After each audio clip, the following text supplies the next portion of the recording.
Hello friends, I am back again with your zoology part discussion of major test number 14. Question number 108. ये कह रहा है which of the following is commonly used as a vector for introducing a DNA fragment in human lymphocytes. Gene therapy का question है, किसका use करते हैं? Helper retrovirus. So answer is C, retrovirus. Question number 109. ये पहले भी discuss हो चुका है. ये क्वेश्चन बायोपायरेसी की एनसीईआरटी की डेफिनेशन है. So to answer question number 109 use option B. Biopiracy वो चीज है जिसमें बायो रिसोर्सेस का मल्टीनेशनल कंपनीज और ऑर्गेनाइजेशन कंसर्न कंट्री के ऑथराइजेशन के बिना इस्तेमाल करते हैं और मोटा मुनाफा कमाते हैं. So question number 109 answer is B. Next question is question number 110.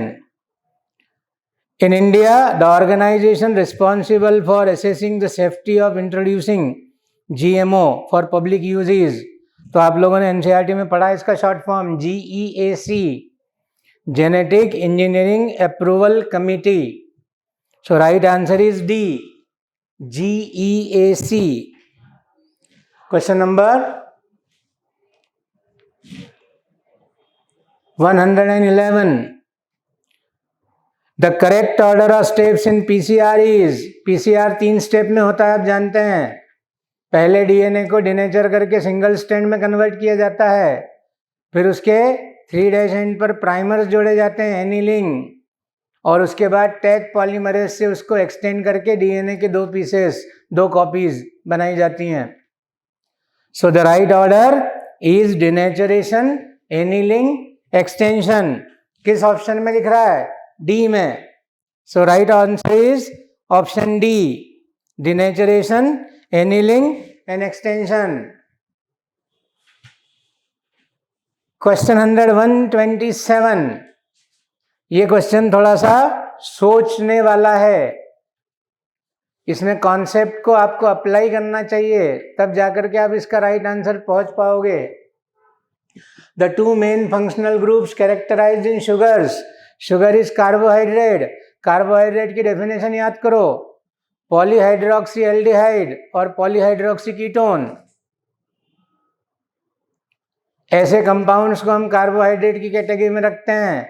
Aldehyde और कीटोन का कॉमन फंक्शनल ग्रुप क्या है?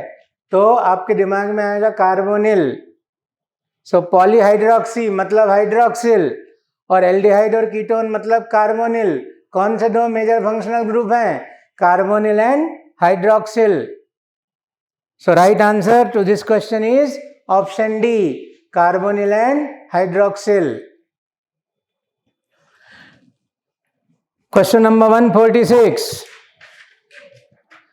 क्वेश्चन नंबर 146 कह रहा है which of the following option correctly represents the lung conditions in asthma and emphysema. Breathing and exchange of gases का question है. अब अस्थमा पहले, एम्फाइसेमा बाद में है, तो क्रमशः इसके उत्तर देना है. अस्थमा में क्या होता है? कॉन्स्ट्रिक्शन ऑफ ब्रोंकस और ब्रोंकियोल्स. अस्थमा में क्या होता है? कॉन्स्ट्रिक्शन ऑफ अस्थमा, ब्रोंकस और ब्रोंकियोल्स. क्यों होगा? इन्फ्लामेशन के कारण. सो इन्फ्लामेशन ऑफ ब्रोंकियोल अस्थमा के लिए राइट. और एम्फाइसीमा स्मोकर्स डिसऑर्डर, इसमें क्या होता है? रेस्पिरेटरी एल्वियोलाई टूट जाते हैं, तो respiratory area decrease. Respiratory area decrease. कौन सा ऑप्शन मैच कर रहा है? सी. कौन सा ऑप्शन मैच करेगा? C. So right answer to 146 is C, inflammation of bronchioles and decreased respiratory surface. Question number 147 क्या कह रहा है? कॉलम 1 से कॉलम 2 को मैच करना है. ट्राइकस्पिड वॉल्व कहां होता है? ट्राइकस्पिड वॉल होता है राइट एट्रियम और राइट वेंट्रिकल के बीच में। तो ए का 3 किस में दिया हुआ है? सी में। टाइम बचाना बहुत जरूरी है दोस्तों। यहां आपका राइट आंसर आ चुका है क्योंकि 3 ऑप्शन केवल एक ही ऑप्शन में दिया हुआ है, ए का 3। So C will be the right answer. But और इसको समझाना है, उसके पर्पज से मैं आगे जाऊंगा। बाइकस्पिड वॉल कहाँ होता है? Between right auricle and left auricle and left ventricle. So B का 1 मैच हो रहा है मेरा आंसर। और सेमिल्यूनर वॉल कहाँ होता है जो बचा? Between the right ventricle and pulmonary artery. तो 3 का 2, सी का 2। सो इस तरीके से निट के पेपर के समय भी यदि आपका नॉन ऑप्शन सिर्फ एक ही है और दूसरे किसी ऑप्शन में उसकी कोई जानकारी नहीं है, तो आप ऐसे समय बचाने का काम कर सकते हैं। It will help you to manage your time properly in the exam hall. So be aware of it. Question number 148। Question number 148 कह रहा है कॉलम 1 से कॉलम 2 को मैच करो। अब ये रेस्पिरेटरी वॉल्यूम्स पर बेस क्वेश्चन है। टाइडल वॉल्यूम कितना होता है? 500 से 550। जो एक नॉर्मल रेस्पिरेशन में आप ब्रीथ इन ब्रीथ आउट करते हैं वो कितना वॉल्यूम होता है? Near about 500 to 500 ml। तो ए का 3 2 ऑप्शन में दिया हुआ है, 2 एलिमिनेट हो गए। सो बी या सी में से कोई एक आंसर सही है। बी या सी में से कोई एक आंसर सही है। अब दूसरा देखिए, इंस्पिरेटरी रिजर्व वॉल्यूम कितनी होती है? Up to 3000 ml। एक बार टाइडल वॉल्यूम में लंग्स को भरने के बाद और जितनी हवा अंदर भराई जा सकती है, कितनी है वो? अप टू 3 लीटर मोर। तो बी का 1 किस में दिया हुआ है? देख लो, बी का 1 सिर्फ ऑप्शन नंबर बी में दिया हुआ है। यहां मेरा आंसर आ गया। लेकिन फिर भी टैली करवाऊं मैं आपको। Expiratory reserve volume tidal expiration के बाद, मतलब नॉर्मली ब्रीद आउट करने के बाद आपके लंग्स में जितनी हवा और बाहर निकालने के लिए अवेलेबल है उसको क्या बोलेंगे? ERV, expiratory reserve volume. ये कितने के बराबर होती है? आंसर बता रहा आपको, 4, मतलब 1000 to 1100 ml। और रेसिडुअल वॉल्यूम कितनी होती है? तो एक ही ऑप्शन अब बचा है मेरे पास। So for answering 148 I will certainly go with option B. मैं ऑप्शन बी को यहां पर राइट आंसर मान करके आगे बढ़ूंगा। Question number 149। The transparent lens in the human eye is held in its place by. तो सिलियरी बॉडी से लिगामेंट होते हैं जो उसको लटका के रखते हैं, हैंग आउट करके रखते हैं। तो क्या है इसका answer? Option C, ligaments attach to the ciliary body. Iris और कोराइड के बीच का जो जोन है उसका नाम तुमने सिलियरी बॉडी पढ़ा है। सिलियरी बॉडी की मसल सी इन लिगामेंट्स को स्ट्रेच या रिलैक्स करते हैं, जिसकी वजह से लेंस एकोमोडेट होता है विजन के लिए। ये चीज आप पढ़ चुके हैं। तो right answer to 149 is option C, ligaments attach to the ciliary body. Question number 150। Which of the following is an amino acid derived hormone. तो इस्ट्राडियोल और इस्ट्रियोल ये दोनों ईस्ट्रोजन के कंपोनेंट्स हैं। ईस्ट्रोजन क्या है? Steroid hormone. ये दोनों आंसर नहीं हो सकते। इग्डाइसोन पेप्टाइड हार्मोन है, ये भी नहीं हो सकता। तो बचा क्या? इपिनेफ्रिन। इपिनेफ्रिन एड्रिनल मेडुला का हार्मोन। ये इसका सही जवाब 150 का सही जवाब C, amino acid derived hormone is epinephrine. Question number 151 ये कह रहा है which of the following hormone can play a significant role in osteoporosis. Osteoporosis क्या है? बोन डेंसिटी का डिक्लाइन होना due to excessive removal of calcium from its matrix. कौन कर सकता है कैल्शियम को बोन में से निकाल के ब्लड में डालने का काम? पैराथायरमोन। लेकिन ये ऑप्शन में एक किसी दूसरे हार्मोन के साथ दिया हुआ है। अब यहाँ पर एनसीईआरटी के कॉन्सेप्ट का एप्लीकेशन काम आता है। जिस किसी विद्यार्थी के दिमाग में एनसीईआरटी के कॉन्सेप्ट का एप्लीकेशन आता हो, वो उसे अप्लाई कर सकता हो, तो वही इसका सही आंसर तक पहुंच पाएगा। तो अब देखिए, प्रोजेस्टेरॉन और एल्डोस्टेरॉन, इसका कैल्शियम से कोई लेना देना नहीं है। एल्डोस्टेरॉन और प्रोलैक्टिन, इसका भी कोई लेना देना नहीं है। पैराथायराइड हार्मोन और प्रोलैक्टिन, इसमें सिर्फ पैराथार्मोन का लेना देना है, प्रोलैक्टिन का मिल्किंग की प्रोसेस से लेना देना है। तो 3 गलत ऑप्शन मैंने एलिमिनेट कर दिए। अब यदि ईस्ट्रोजन के काम आपने ध्यान से पढ़े हो, और नहीं तो नेट पे सर्च कर लें, estrogen help organization of calcium ions in bone matrix. तो ईस्ट्रोजन पैराथार्मोन के साथ मिलकर ऑस्टियोपोरोसिस को बचाने में हेल्प कर सकता है। So this is estrogen and parathormone. Question number 151 का ऑप्शन नंबर ए। 152, ये भी कॉन्सेप्ट का एनालिटिकल एप्लीकेशन है। एनसीईआरटी में ज्यादा इसके बारे में कुछ नहीं दिया हुआ है। Which of the following structure और region is incorrectly paired with its function.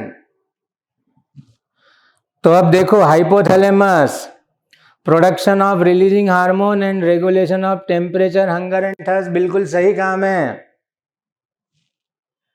Limbic system consist of fiber tract that interconnect different regions of brain control movement, बिल्कुल गलत है।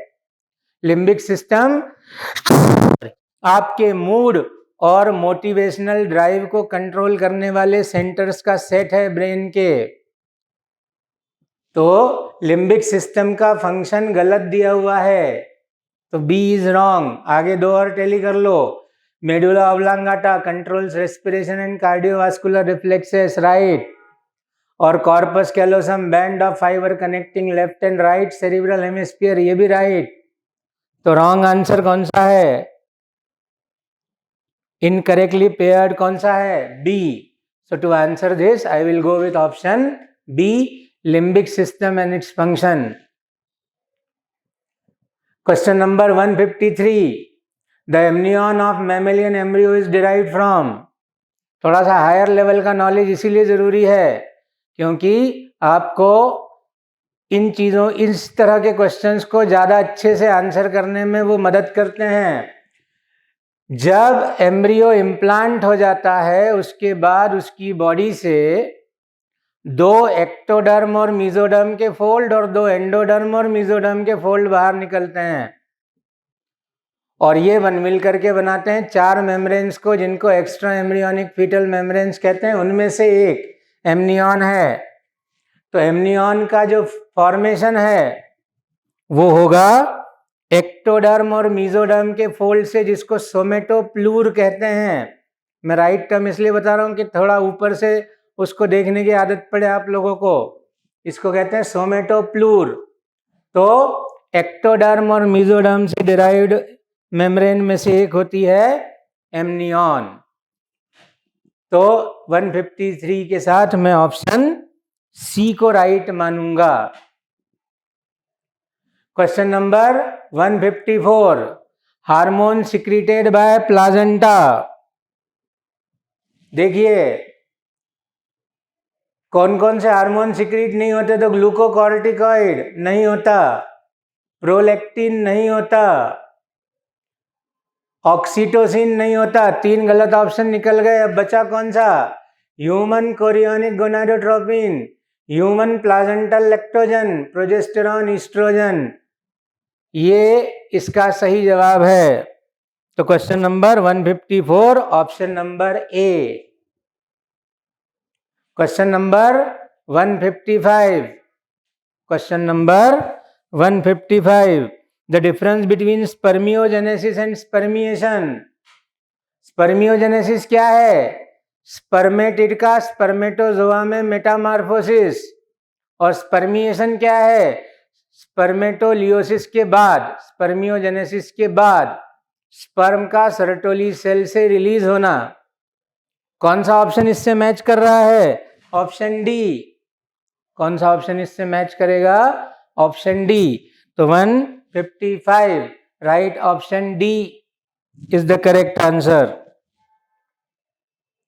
156 द कंट्रासेप्टिव सहेली। फिर एनसीईआरटी के कॉन्सेप्ट को थोड़ा सा अपग्रेड किया गया है। सहेली एक आईयूडी है, एक आईयूडी है जो कैसे काम करती है। तो इसके पहले के एक प्रेजेंटेशन में मैंने सहेली के बारे में आपको डिटेल्स दिए थे जो आपको जानने हैं। ये एक non hormonal non steroid drug है जिसे CDRI लखनऊ ने डिस्कवर किया है। और ये क्या करता है? It blocks estrogen receptors in the uterus preventing egg from getting implanted. So for this answer 156 I would go with option C. Option C। A B D क्यों नहीं है? ये आप लोग जनरल एप्लीकेशन लगाओगे तो आपकी समझ में आ जाएगा। Question number 158 identify the vertebrate group of animals characterized by crop and gizzard. Crop and gizzard stomach के अल्टरनेटिव ऑर्गन्स हैं। जब किसी को बक्कल कैविटी में चबाने की व्यवस्था नहीं बनती तो वो अपने स्टमक को इन दो ऑर्गन से रिप्लेस कर देता है, क्रॉप एंड गिजार्ड से, जिसकी वजह से उसका फूड इंटरनली चर्न हो सकता है ताकि मैकेनिकल डाइजेशन में सपोर्ट मिले। तो कौन से ग्रुप में पाया जाता है? एम्फीबिया और रेप्टिलिया दोनों कार्निवोरस ग्रुप्स हैं, तो यहाँ इसकी जरूरत नहीं है। ओस्टिक्टिस बोनीफिश है, इसमें इसकी जरूरत नहीं है। एव्स, क्योंकि जबड़े में कोई चबाने वाला स्ट्रक्चर नहीं रखा जा सकता क्योंकि वेट बढ़ेगा, फ्लाइट के लिए दिक्कत खड़ी करेगा, इसलिए एवीज ने अपने चोंच में से दांत हटा दिए। जैसे मैमल्स ने बनाए वैसे बर्ड नहीं बना पाए, और चोंच को लाइट वेट रखने के लिए फिर उन्हें इंटरनल चर्निंग की जरूरत थी, जिसको उन्होंने क्रॉप और गिजार्ड से पूरा किया। इनफैक्ट इसी क्रॉप में पिसे हुए फूड की जो पल्प बनती है उसको क्रॉप मिल्क के रूप में वो अपने बच्चों को शुरुआती दिनों में खिलाते हैं। क्रॉप मिल्क, याद रखिएगा। तो 158 option number A, aves birds. 159 Which of the following feature is used to identify a male cockroach from a female cockroach? तो मेल कॉकरोच में एक जोड़ी कॉडल स्टाइल पाए जाते हैं जिनसे उसको अलग से पहचाना जा सकता है। तो option B, presence of caudal style, इस क्वेश्चन का right answer. 160 Which of the following animal is not a homeotherm? Homeotherm मतलब warm blooded. Warm blooded animals कौन कौन से होते हैं? तो याद करिए, बर्ड्स एंड मैमल्स। तो इन तीनों में बर्ड्स और मैमल्स कैटेगरी के कितने एनिमल्स हैं? कैमेलियस मतलब कैमल, मैक्रोपस मतलब कंगारू, सिटेकुला मतलब पैरट। तो ये तीनों इसके आंसर नहीं हो सकते।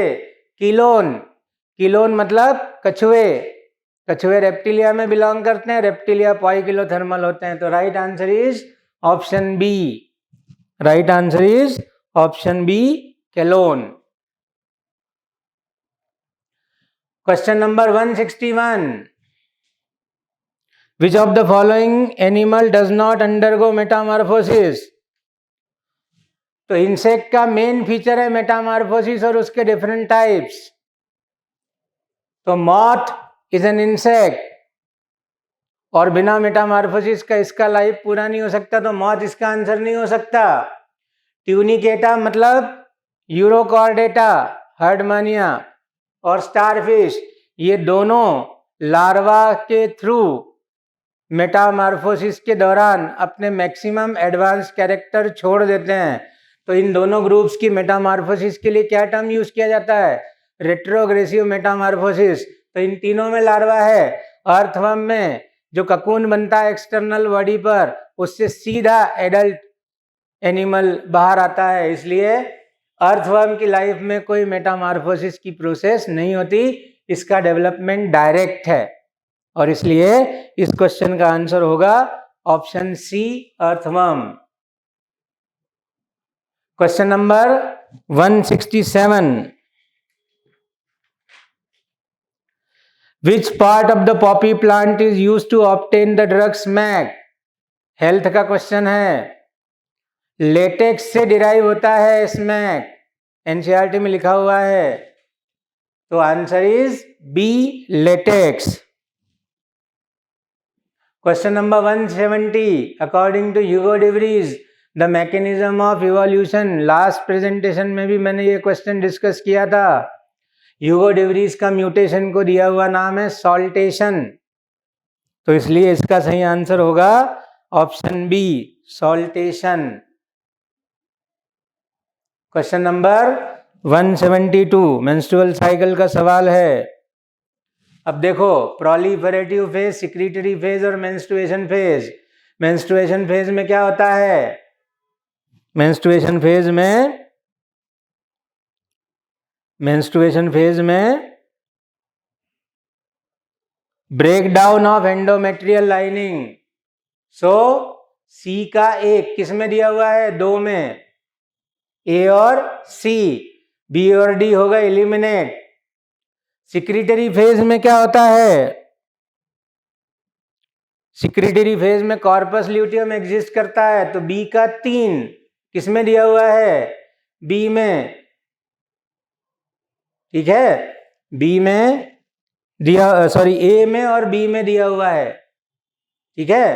फिर प्रोलिफरेटिव फेज में जो बचा वो, proliferative phase is also called as follicular phase, तो ए का 2, राइट ऑप्शन क्या आ रहा है? ऑप्शन ए, तो ऑप्शन ए के साथ मैं इसमें जाऊंगा। 173, ये एक्सक्रीशन और ब्लड को इकट्ठा करके बनाया गया क्वेश्चन है। कॉलम 1 से कॉलम 2 को मैच करना है। Glucosuria, presence of glucose in urine, A का 4 किस में दिया हुआ है? ऑप्शन डी, आंसर आ गया है, लेकिन फिर भी टैली करो आगे। Gout is accumulation of uric acid in joints, B का 1, बी का 1। तीसरा, रीनल कैलकुलाई। रीनल कैलकुलाई क्या है? Mass of crystallite salts within the kidney,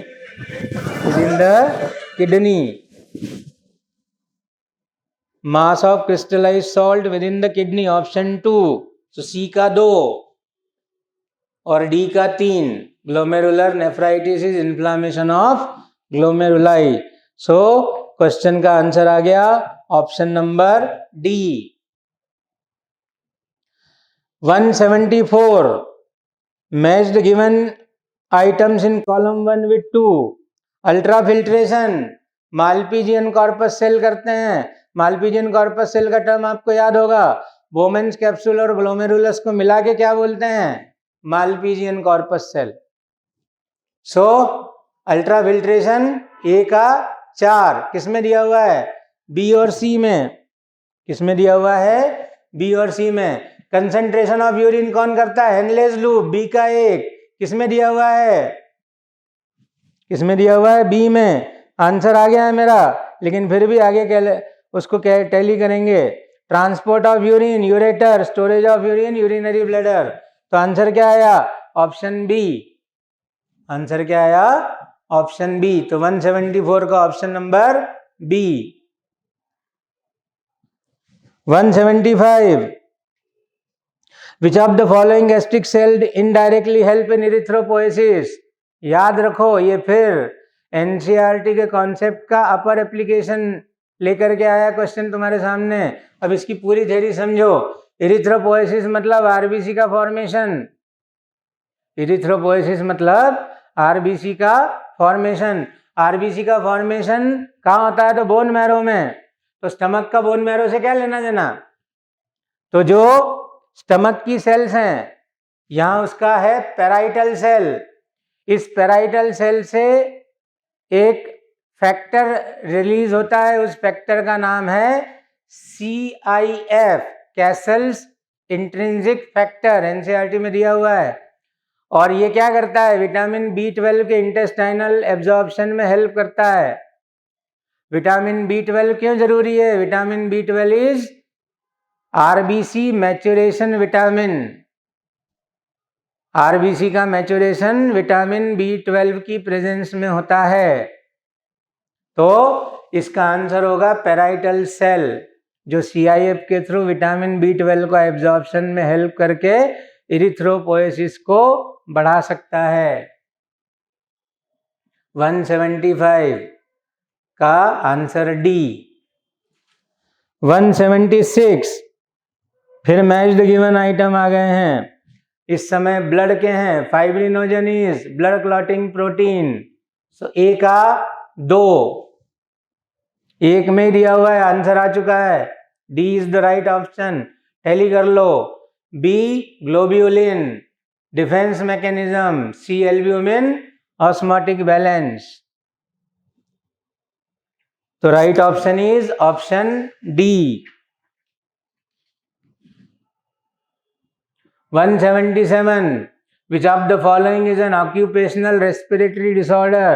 occupational मतलब व्यवसाय, व्यवसाय के कारण आदमी को जो बीमारी हो सकती है वो इनमें से कौन सी है? तो botulism, food poisoning, anthracis, bacillus anthracis से होने वाला इन्फेक्शन, इम्फाइसीमा, स्मोकिंग से होने वाला इन्फेक्शन।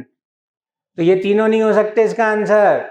सिलिकोसिस, सिलिका डस्ट के व्यवसाय के लोगों में, जहाँ सिलिका की डस्ट उड़ती रहती है, ऐसा जहाँ व्यवसाय करते हैं लोग, वहाँ पर सिलिका के पार्टिकल ब्रीद इन के साथ अंदर जाकर के लंग्स को डैमेज करते हैं।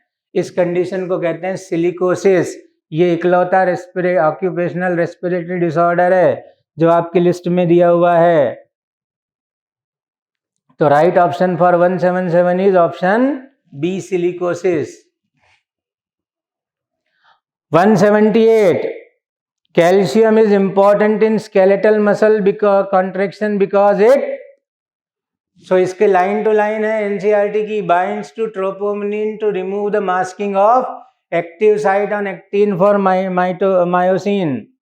सो ऑप्शन सी एनसीईआरटी का लाइन टू लाइन क्वेश्चन है, एक बार उसे देख लें।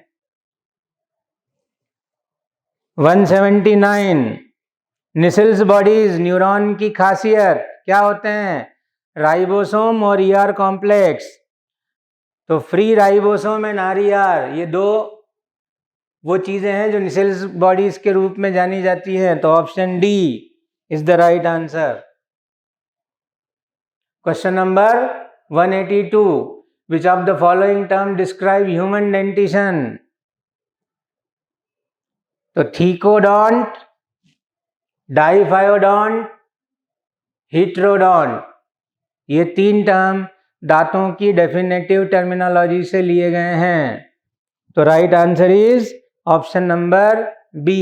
इनकी सिर्फ डेफिनेशन एक बार देख लें, आपको समझ में आ जाएगा ये सही जवाब है। Question number 185, in which disease does mosquito transmit pathogen cause chronic infection of lymphatic vessel? तो मॉस्किटो से ट्रांसमिट होने वाली ऐसी कौन सी बीमारी है जो लिम्फ वेसल में जाकर के पैथोजन को रखती है? तो इसका आंसर है एलिफेंटाइटिस या वुचेरियसिस, हाथी पांव की बीमारी। तो right option is option C. Question number 186, which of the following is not an autoimmune disease? तो ऑटो इम्यून डिजीज का एक नाम जो दिया हुआ है वो बिल्कुल भी उससे मैच नहीं करता। एल्जीमर्स डिजीज, एल्जीमर्स डिजीज ए इसका सही आंसर है। 187, among the following sets of example for divergent evolution? Divergent evolution मतलब होमोलॉजी ढूंढनी है, ओरिजिन सेम फंक्शन डिफरेंट। कौन है इसमें से? Select the incorrect option, correct option भी नहीं चुनना है। तो eye of octopus, bat and man are different in origin but same in function, ये एनालॉगस ऑर्गन की डेफिनेशन है, और बाकी 3 होमोलॉगस डेफिनेशन को फॉलो कर रहे हैं। तो ए बी सी ये सब होमोलॉगस हैं, जो डाइवर्जेंट इवोल्यूशन के एग्जाम्पल के तौर पे लिए जा सकते हैं। केवल ऑप्शन डी एनालॉगस ऑर्गन है, तो वो डाइवर्जेंट इवोल्यूशन का एग्जाम्पल नहीं है, तो इसलिए इसका राइट आंसर होगा option D. Question number 189, question number 189, the similarity of bone structure in the forelimb of many vertebrate is an example of, तो वर्टिब्रेट में फोरलिम्ब के सारे एग्जाम्पल किस में दिए हुए हैं? होमोलॉगस ऑर्गन में। तो किसका एग्जाम्पल बनाएंगे? ये homology, origin same, function different और may be same, homology, C is the right answer. Question number 191, caecum is a blind sac which hosts some parasitic microorganism। ध्यान से पढ़ो, पैरासिटिक नहीं होते, वो सिम्बायोटिक होते हैं। तो statement 1 is incorrect. The vermiform appendix which is a vestigial organ arise from the caecum, ये बिल्कुल सही है। सो 191 में स्टेटमेंट 1 गलत है, स्टेटमेंट 2 सही है। कौन सा ऑप्शन मैच करेगा? सी। कौन सा ऑप्शन मैच करेगा? सी, इसलिए सी इस क्वेश्चन का राइट आंसर। अगला फिर वही है, स्टेटमेंट टाइप क्वेश्चन। पहला स्टेटमेंट क्या कह रहा है? The mechanism of muscle contraction is best explained by sliding filament theory. Very true, correct. Sliding filament theory states that contraction of muscle fibre takes place by sliding of, ध्यान से सुनना, sliding of thin filament over the thick filament, नहीं, thin filament over the thick filament. तो ये उलट दिया है, इसलिए ये हो गया रॉन्ग। तो statement 1 is correct, statement 2 is incorrect. कौन सा स्टेटमेंट है? बी। कौन सा ऑप्शन है? बी। तो बी इस क्वेश्चन का सही जवाब होगा। अगला, how many matching are correct? Duodenum C shape होता है, बिल्कुल सही। स्टमक जे शेप होता है, बिल्कुल सही। डियोडिनम ए शेप भी होता है, बिल्कुल गलत। वासा रेक्टा वी शेप होती है, बिल्कुल गलत। तो कितने सही? कितने सही? 2। तो ऑप्शन सी इसका right answer. 195, in the given below example how many animals are triploblastic. अब इसमें आपको फाइलम पता होना चाहिए एनिमल का, तो ही आप इसका आंसर निकाल पाओगे। ट्रिप्लोब्लास्टिक मतलब जिसके एम्ब्रियो में 3 लेयर है। ट्रिप्लोब्लास्टिक एनिमल्स में बाइलेटरल सिमेट्री होती है, इसलिए जो बाइलेट्रिया के एनिमल्स हैं वो सब ट्रिप्लोब्लास्टिक हैं। तो प्लेटीहेल्मिन्थिस से कॉर्डेटा तक एनिमल ट्रिप्लोब्लास्टिक होते हैं। ये मैं ट्रिक दे रहा हूँ आपको क्वेश्चन की। प्लेटीहेल्मिन्थिस से कॉर्डेटा तक के एनिमल्स सारे ट्रिप्लोब्लास्टिक होते हैं। तो हमको इस लिस्ट में से कौन से फाइलम के एनिमल्स निकालना है जो प्लेटीहेल्मिन्थिस से कॉर्डेटा तक आते हो। कौन कौन आता है? तो सबसे पहले Taenia, Platyhelminthes, tapeworm, cockroach, Arthropoda Insecta और सीपिया मोलस्का। तो इसमें कितने एनिमल्स हैं जो प्लेटीहेल्मिन्थिस से कॉर्डेटा तक के ग्रुप में आ रहे हैं? तो 3। बाकी के क्यों नहीं? हाइड्रा सिलेंट्रेटा, स्पॉन्जिला, साइकॉन, एडमासिया, ये सब स्पंजेस, साइकॉन तक स्पंजेस, एडमासिया, मिएंड्रिना, ये सब सिलेंट्रेट्स, टीनोप्लाना, टीनोफोरा। तो ये इसलिए नहीं। 198, हाँ। 3, 2, 1 स्टार्ट।